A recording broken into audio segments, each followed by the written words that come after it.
시편 148편 1절부터 14절까지의 말씀을 읽겠습니다. 할렐루야. 하늘에서 여호와를 찬양하며 높은 데서 그를 찬양할지어다. 그의 모든 천사여 찬양하며 모든 군대여 그를 찬양할지어다. 해와 달아 그를 찬양하며 밝은 별들아 다 그를 찬양할지어다. 하늘의 하늘도 그를 찬양하며 하늘 위에 있는 물들도 그를 찬양할지어다. 그것들이 여호와의 이름을 찬양함은 그가 명령하심으로 지음을 받았음이로다. 그가 또 그것들을 영원히 세우시고 패하지 못할 명령을 정하셨도다. 너희 용들과 바다여 땅에서 여호와를 찬양하라. 불과 우박과 눈과 안개와 그의 말씀을 따르는 광풍이며 산들과 모든 작은 산과 과수와 모든 백향목이며 짐승과 모든 가축과 기는 것과 나는 새며 세상의 왕들과 모든 백성들과 고관들과 땅의 모든 재판관들이며 총각과 처녀와 노인과 아이들아 여호와의 이름을 찬양할지어다. 그의 이름이 홀로 높으시며 그의 영광이 땅과 하늘 위에 뛰어나심이로다. 그가 그의 백성의 부를 높이셨으니 그는 모든 성도 곧 그를 가까이하는 백성 이스라엘 자손의 찬양 받을 이시로다. 할렐루야. 아멘. 146편부터 시작된 이 할렐루야 시편들은 각각의 특징을 갖고 있습니다. 어제는 하나님께서 그 아름다우시고 선하신 분이기 때문에 찬양하는 것이 아름답고 선하다, 마땅하다, 이런 메시지를 우리가 함께 나눴고요. 오늘 이 148편에 보면 모든 피조세계의 대상들에게 찬양하라고 그렇게 얘기를 합니다. 오늘 여러분이 쭉 읽으면서 2절부터 시작되는 그 대상들이 나옵니다. 먼저는 제일 높은 데 있는 천사들부터.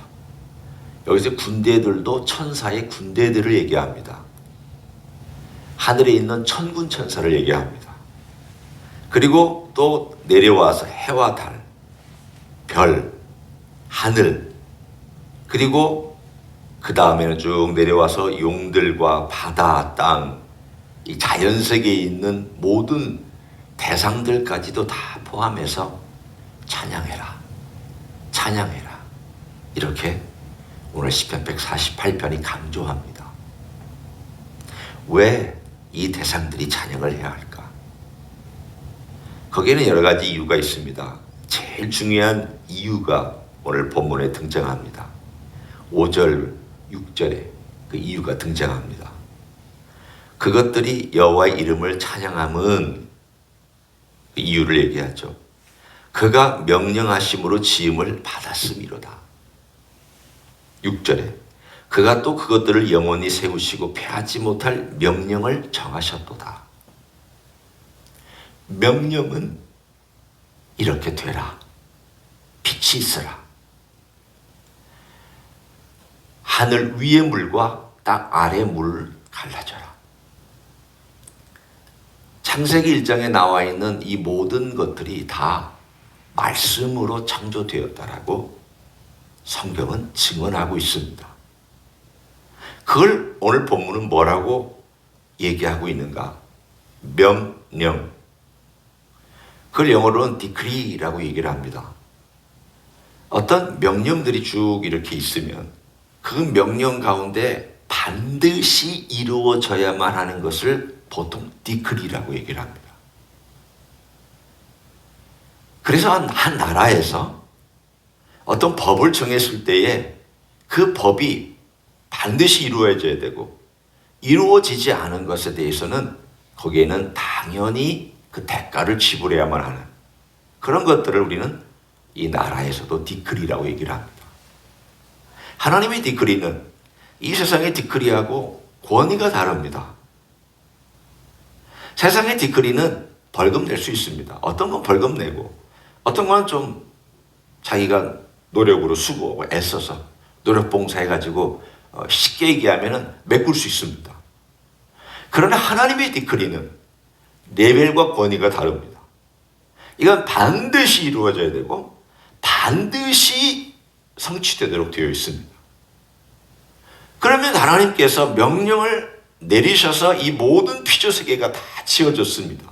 하늘, 땅, 거기에 살고 있는 모든 생물들, 그리고 무생물들, 예를 들면 바위나 또는 산이나 이런 것들까지도 하나님의 명령에 의해 세워졌습니다.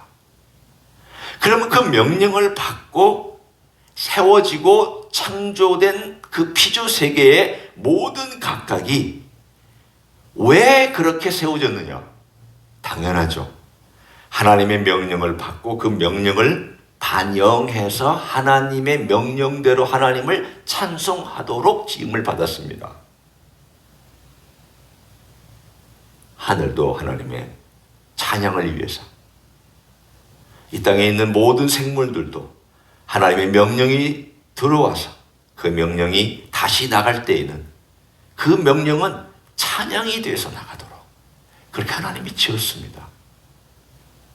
따라서 인간을 포함한 모든 세계의 피조물들에 당연히 해야 될 게 뭐냐? 명령으로 지음받아서 그 명령에 의해서 그것이 탁 하고 어떤 명령이 떨어졌을 때 그 명령이 이루어졌다면 그 명령에 의해서 이루어진 것은 하나님께 영광을 돌리고 찬양하도록 되어 있습니다. 그게 당연한 반응입니다. 하나님의 세계는 수만하기 때문에, 하나님의 세계는 모든 것이 움직이고 있기 때문에 그런 모든 것들 가운데서 찬양이라고 하는 것은 당연하다. 왜냐? 너희가 그렇게 지음을 받았다. 그것도 특별히 하나님의 명령으로 지음을 받았다면 그 명령이 들어온 다음 그것이 이루어졌을 때에는 당연히 하나님을 바라보고 하나님께 찬양하는 것, 이게 법칙이다. 따라서 이런 결론이 내려집니다. 찬양하지 않는 것은 죄입니다. 찬양하지 않는 것은 불순종입니다. 찬양하지 않는 것은 피조물의 도리를 다하지 않는 것입니다. 제가 이 말씀을 드리는 것은 무거운 메시지를 제가 하려고 하는 것이 아닙니다. 이게 너무 당연한 거기 때문에, 내가 감사할 때만 하나님을 찬양하는 게 아니구나. 내가 기쁠 때만 하나님을 찬양하는 게 아니구나. 내가 뭔가 좋은 걸 받아서, 하나님 나를 이렇게 축복해 주셔서 고맙습니다. 저에게 이렇게 건강을 회복시켜 주셔서 감사합니다. 찬양 받으십시오. 이건 말할 것도 없고, 그건 당연한 것 중에도 너무 당연한 것이고, 그렇지 아니할 때에도 우리는 하나님을 찬양하는 것이 당연하다. 오늘 이 모든 피조세계를 다 끌어들이고 있는 이 시편 기자의 마음을 여러분이 그렇게 헤아려 보십시오. 그렇구나. 우리가 볼 때는 눈에 보이지도 않는 이 공기라든가 또는 우리를 힘들게 하고 있는 이 바이러스까지도 하나님 지으신 것입니다. 하나님 명령으로 이 땅에 존재하게 된 것들입니다. 이런 모든 것들은 다 하나님을 바라보도록 되어 있습니다. 하나님을 향하여서 하나님을 드러내도록 되어 있습니다. 심지어는 이 세상에 있는 우리가 볼 때는 왜 이런 것은 존재하지 않았으면 참 좋았을 뻔했는데 왜 존재합니까? 라고 얘기하는 그것조차도 다 하나님의 영광을 드러내는 데 사용되어지고 있고 하나님의 명령에 의해서 지어진 것들입니다.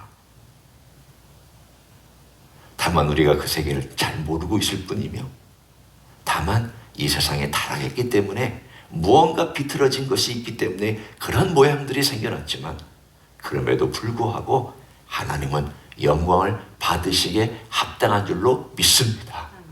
왜냐? 이 모든 것들을 언젠가는 다 아름답게 만드실 때가 오기 때문입니다. 인간이 망치는 것, 하나님이 새롭게 하실 것입니다. 인간이 타락시킨 것, 하나님께서 이 모든 것 다 아름답게, 그래서 새롭게 하실 날이라는 말이 나옵니다. 상쾌케, 옛날 개역 성경에 보면 이렇게 사도행전에서 베드로가 설교를 합니다. 너희 회개하라. 주 예수 이름을 부르라. 그러면 하나님께서 상쾌케 하는 날을 너희들에게 보내실 것이다. 그때 이 상쾌하게 한다는 말이 뭐냐면 리프레시 한다는 말입니다. 리프레시 한다는 말이 뭐냐면 recreate, 이 타락한 세상, 이 죄로 말미암아서 어두운 세상, 하나님께서 새롭게 만들어주는 그날이 올 것이다. 회개해야 된다. 우리의 삶의 이 모든 것들이 언젠가는 그렇게 리프레시하는, 우리 개인적으로 리프레시하는 삶은 이미 우리가 경험하고 있지만 언젠가 이 온 세상이 리프레시되는 그 날을 누가 주시느냐? 하나님 주실 것입니다. 이 모든 만물들이 그때는 하나님을 다 찬양하는, 오늘 본문에 얘기하고 있는 내용이 완벽하게 이루어지는 그날이 올 것입니다. 그러나 그 전에 우리는 맞다. 하나님이 언젠가는 모든 피조세계를 말미암아서 영광을 다 받으시고 그 모든 것들이 다 인정하는 그날이 오겠지만 지금 비록 그렇게 하지 않고 있을 때라도 피조세계는 당연히 하나님을 찬양하도록 되어 있는 것이구나. 찬양하지 않는 것이 문제구나. 그게 죄구나. 나는 하나님을 찬양해야지. 그래, 맞아. 이게 찬양이지. 당연한 도리지. 당연한 것이고 내가 당연히 하지 못했다는 것이 문제였지. 이걸 먼저 깨달으라고 오늘 시편은 도전하고 있습니다. 왜 이 모든 피조세계가 그렇게 동원되어야 되느냐? 사실은 두 번째 얘기를 제가 오늘 하고 싶은 것은 피조세계가 다 동원이 돼도 하나님의 영광을 다 드러내지 못합니다. 하나님께서 영광의 모습이 이렇게 있다고 우리가 가정해 봅니다. 그런데 이 영광의 모습을 이 세상의 피조세계에 하나님께서 반영해 놓으셨습니다. 리프렉트 해 놓으셨습니다. 그러면 우리가 갖고 있는 영광과 이 피조세계가 갖고 있는 영광은 하나님의 영광에 대한 그림자뿐입니다. 그림자는 본체를 제대로 설명 못합니다. 그림자는 짐작만 할 뿐입니다. 마치 메아리하고 비슷합니다. 메아리는 하면은 저쪽에서 하고 반영을 해주고 하면 하고 반영을 해주지만 어떨 때는 정확하게 반영을 못할 때가 있습니다. 하나님의 모든 메시지는 하나님의 음성을 우리들에게 이렇게 메아리처럼 들려줍니다. 다 모릅니다. 그러나 우리는 짐작합니다. 이 모든 피조세계가 다 동원이 되더라도 하나님의 영광에 10만 분지 1, 10억 분지 1도 다 드러내지 못하는구나. 제가 예를 듭니다. 솔로몬의 성전의 예를 들어봅니다. 우리는 솔로몬의 성전의 얘기를 쭉 읽을 때 거기에 쓰여진 금과 거기에 쓰여진 보석과 거기에 쓰여져 있는 나무들 보면 가장 최상품들을 썼습니다. 레바논의 백향목, 금, 또 필요한 곳에는 은, 보석. 솔로몬이 처음 지었을 때의 성전의 모든 벽들은 금으로 다 덮여 있었고 뿐만 아니라 손방패나 방패 같은 것도 금으로 다 만들어 놨습니다. 아마 대제사장이 그리고 제사장의 성전에 들어갔을 때는 그 화려한 반짝거리는 그 빛이 그가 어떻게 해야 될지 모를 정도로 빛나는 영광스러운 모습이었을 겁니다. 우리는 이렇게 생각할 것입니다. 지금의 개념으로 성전이 그렇게 화려할 필요가 있습니까? 하나님 임재만 있으면 되는 거지 성전이 그렇게 그야말로 모든 금으로 이렇게 다 할 필요가 있고 그 귀한 것들을 다 거기다가 쏟을 필요가 있습니까? 아마 그렇게 얘기할 수 있습니다. 우리의 관점으로는 그렇게 표현할 수 있습니다. 그렇지만 왜 솔로몬의 성전이 그렇게 화려했을까에 대해서 이렇게 바꿔놓고 생각해 보십시오. 어떤 금은 보화로도 하나님의 영광을 다 드러낼 수 없었습니다. 하나님께서 이 역사 가운데 한 번은 내가 얼마나 영광스러운지를 이 땅에 드러내보아라. 그러나 너희들이 솔로몬이 지은 성전도 이거 다 드러내지 못한다. 솔로몬이 그렇게 심혈을 기울여서 모든 금은 보화를 다 거기에 쏟았지만 내가 가지고 있는 영광을 다 드러내지 못한다.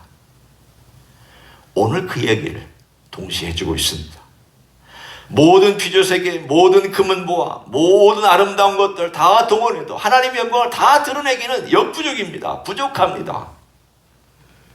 그래서 찬송할 때 만입이 내게 있어도 이런 말을 하는 것은 내 입이 아무리 만개가 되어서도 하나님의 은혜를 다 찬송할 수 없고 하나님의 영광을 다 드러낼 수 없다라는 것을 고백하는 솔직한 우리의 고백입니다. 우리는 살아있는 동안 찬양을 만님을 가지고 찬양해도 부족하고 온 피조세계가 동원돼도 부족하고 솔로몬의 성전에 쓰였던 금은 보화나 모든 금은들을 다 동원해도 하나님의 영광을 드러내기에 부족하고 온 우주 만물에 보이는 것과 보이지 않는 세계와 심지어는 보이지 않는 천사들과 보이는 인간들이 동원돼도 하나님의 영광을 반영하고 드러내는 데는 다 부족합니다. 하지만 오늘 그렇게 하라고 합니다. 그것이 당연하다고 얘기를 합니다. 그것이 우리의 삶이 은혜를 받고 복받는 길이라고 얘기를 합니다. 그것이 오늘 뒤에 나와 있는 강조된 13절과 14절의 메시지입니다. 제가 읽습니다. 여호와의 이름을 찬양할지어다. 그의 이름이 홀로 높으시며 그의 영광이 땅과 하늘 위에 뛰어나심이로다. 그가 그의 백성의 뿔을 높이셨으니 그는 모든 성도고 그를 가까이 있는 백성 이스라엘 자손의 찬양 받을 이시로다. 할렐루야. 오늘 여기 보면 드디어 이 시편 기자가 원래 강조하고 싶어하는 내용이 등장합니다. 그것은 다른 것이 아닙니다. 하나님께서 그의 백성을 가까이 오게 하셨고 그를 백성 삼으셨으며 그리고 백성의 뿔을 높여주셨다. 따라서 이런 하나님을 자기 하나님으로 삼은 백성이 얼마나 복이 있느냐라고 도전합니다.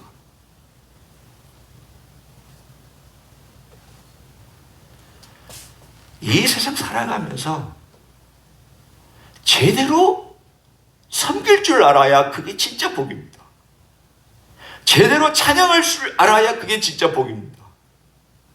오늘 이 복받은 인생에 대해서 얘기하기를 하나님께서 그 뿔을 높여주신 백성이 진짜 찬양할 줄 아는 백성이고 그 백성이 복 있는 백성을 그리고 그 백성이 참 하나님의 기뻐하시는 백성이라는 것을 노래합니다.